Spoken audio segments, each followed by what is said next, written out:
নমস্কার এভরিওয়ান, আজকে শেয়ার করব পূর্ববঙ্গের বিখ্যাত একটা রেসিপি। সেটা হচ্ছে কাতলা মাছের কাসন পোড়া ঝোল। এই রেসিপিটা মা মাসি কিচেন থেকে আমি সেদিনকে বাড়িতে ট্রাই করেছিলাম। তো কাসন মানে হচ্ছে সর্ষে, এই রান্নাতে ব্যবহার করা হয়েছিল কালো সর্ষে।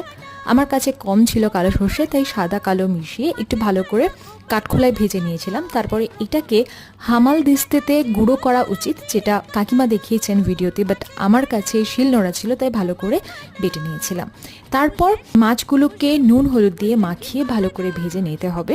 আর এবার ওই তেলের মধ্যে আর একটু তেল দিয়ে কালো জিরে, চেরা কাঁচা লঙ্কা আর মাছগুলো দিয়ে নুন হলুদ দিয়ে একটু এদিক ওদিক করে উষ্ণ গরম জল দিয়ে 4-5 মিনিট ঢেকে রান্না করে নিতে হবে। তারপরে দিয়ে দিতে হবে যে বাটা সর্ষেটা ছিল সেটা, বাড়িতে যদি ধনেপাতা থাকে সেটাও দিয়ে ধনেপাতার ফ্লেভারটা অ্যাবজর্ব করার জন্য ঢেকে আর একটু রান্না করলে রেডি কাতলা মাছের কাসুন পোড়া ঝোল।